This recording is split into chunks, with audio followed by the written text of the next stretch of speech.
Bonjour et bienvenue sur cleanbreed.com.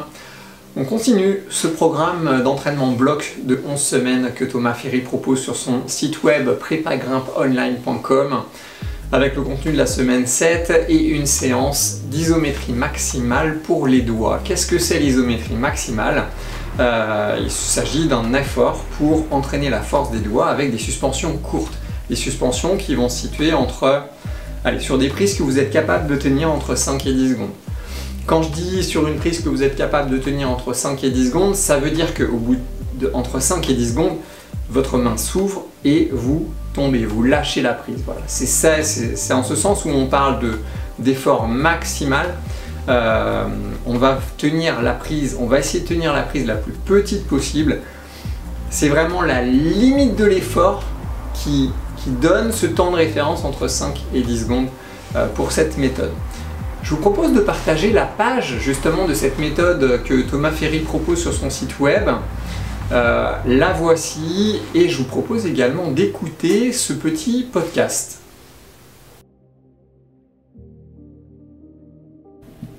L'isométrie maximale des doigts, donc qui se fait à deux bras, tout simplement, c'est pour progresser bien sûr en tenue de prise. Je vais insister sur un point, c'est-à-dire que normalement, la préhension, c'est assez délicat de la travailler. Là, je l'ai mise quand même dans la planification, mais sous réserve que vous fassiez bien attention, à savoir que si vous travaillez notamment en tendu, il n'y a pas trop de soucis. Si vous travaillez en semi-arqué, voire en arqué, vous n'allez peut-être pas forcément aller jusqu'au bout de vos forces. C'est-à-dire ce qui va peut-être vous limiter au début, c'est tout simplement le côté biomécanique. C'est-à-dire que ça va vous faire mal au niveau de la phalange, au niveau de l'articulation. N'allez pas au bout de vos limites. C'est déjà bien si vous travaillez jusqu'à la douleur, mais en tout cas, n'allez pas vous faire vraiment mal. Ce n'est pas le but du jeu. Et si vraiment c'est un exercice qui vous fait trop mal aux doigts, faites-le en tendu. Il y aura de toute façon des gains, mais n'insistez pas. Alors c'est assez étonnant parce que quand j'écoute ce podcast, j'ai un petit peu l'impression que Thomas, il a un peu peur de proposer cette méthode de travail dans sa planification. Oui, cette méthode, elle est assez traumatisante. On va être sur des suspensions courtes, donc des prises qui sont très dures à tenir. Donc un effort qui potentiellement peut être traumatisant pour vos doigts. Dans vos doigts, pourquoi il parle de tendu, de semi-arqué, d'arqué? Quand on parle d'une prise qu'on va tenir en tendu, c'est une prise qu'on va tenir, voilà, main complètement ouverte, le pouce il est loin des doigts, d'accord? Le majeur forcément, lui, il va se raccourcir un petit peu, passer un petit peu en rétroversion, comme ça en fait, pour être sur la même ligne que les autres doigts. Le petit doigt, je vais essayer de l'avancer également pour que les doigts soient sur la même ligne, et je vais me placer comme ça. Donc mes doigts, quand je vais les placer, en fait, on voit que le doigt ici, là, en fait, il est dans sa position normale. Ce que j'appelle sa position normale, c'est qu'il est droit. Voilà. C'est pour ça qu'on parle d'une position de doigt en tendu. Maintenant, on va regarder un petit peu ce que c'est qu'une position en semi-arqué. Si j'essaye de rapprocher la paume de ma main vers les doigts, je vais, par exemple, si j'essaye de pincer le volume ici, et bien là, en fait, j'ai les doigts qui, on voit ici, passe en rétroversion. Ce qu'on appelle une rétroversion, c'est qu'au lieu d'être comme ça, en fait, mon doigt il va passer comme ça. Voilà. Donc en semi-arqué, on va être un petit peu comme ça, et tous nos doigts vont se placer un petit peu comme ça. Voilà.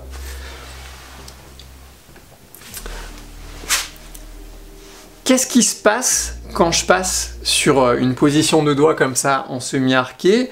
Je vais souvent être amené à faire ça sur des toutes petites réglettes, ça c'est un bon exemple, voilà. Ou alors en arqué, l'arqué c'est la même chose, mais on rapproche encore plus la paume de la main des doigts et on va passer le pouce sur la première phalange de l'index. Voilà. Ici, donc je crée comme si je voulais faire vraiment un crochet, donc ma main se ferme complètement. Et j'écrase en fait la prise ici avec mes doigts qui sont tous un maximum passés en rétroversion. Et je verrouille avec ce pouce. Voilà, c'est ça la prise en arqué. Ce que je dois vous expliquer, c'est que dans les doigts, ici, là, vous n'avez pas de muscles. Vous avez seulement des structures tendineuses. D'accord? Vous allez avoir des muscles. Vous allez avoir un muscle ici dans la main et vous allez avoir des muscles ici qui vous permettent de faire ça. Le muscle qui vous permet de fermer les doigts, c'est le muscle de l'avant-bras en fait, qui est plus bas. C'est lui, c'est en contractant l'avant-bras que votre main va se fermer et que les doigts vont se fermer. Donc quand on dit travailler la force dans les doigts, en fait on va travailler la force dans les avant-bras. Ce qui vous permet ici de faire en sorte que votre doigt reste comme ça et que la peau soit pas entre la phalange et la paume là, que la peau soit pas complètement distendue, c'est parce qu'il y a des petits filaments en fait de fibres qu'on appelle des poulies. Donc il y a des croisillons, des espèces de bagues, encore un croisillon, une bague, un croisillon ici, qui vont permettre de fixer les structures tendineuses sur chaque phalange et que la peau suive tout ça. Voilà. Quand vous allez passer votre doigt en rétroversion, comme ça, ce qui va se passer, c'est que là, en fait, on sent que la structure fibreuse, elle va appuyer sur cette poulie.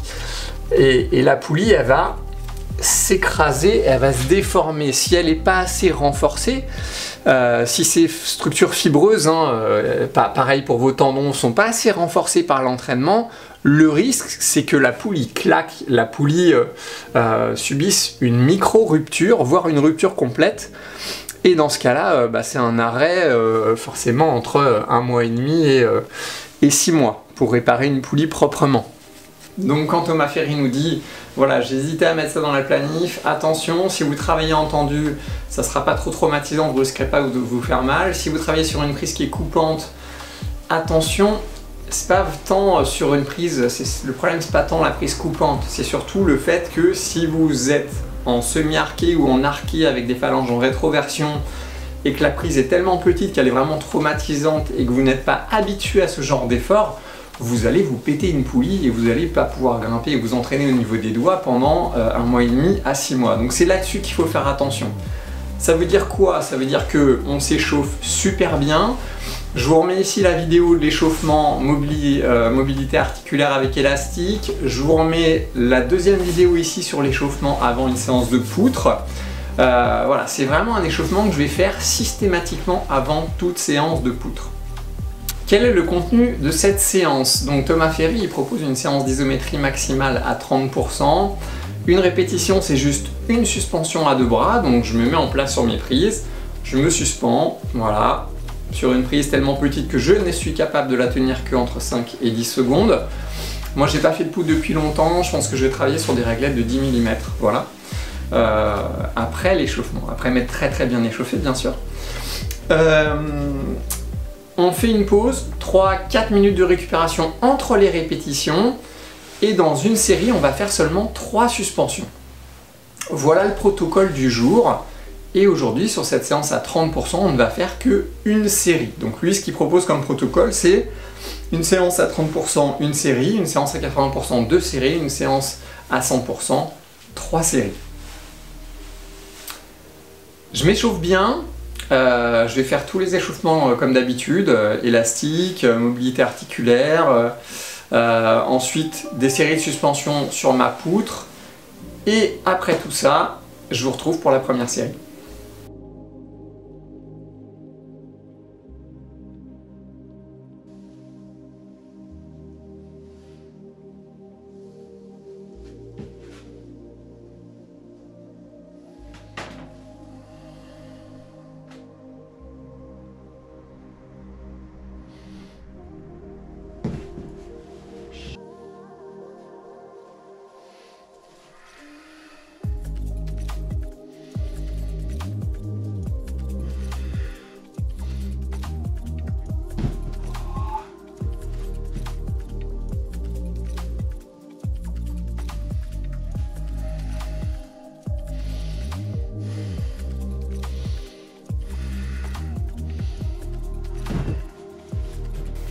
Merci d'avoir regardé cette vidéo. Comme d'habitude, si vous avez aimé, n'hésitez pas à commenter, à liker, à partager. Je répondrai à toutes vos questions en commentaire comme à mon habitude. Sur ce, je vous dis à tout bientôt pour la suite de ce programme. Prenez soin de vous, bonne grimpe et bon entraînement.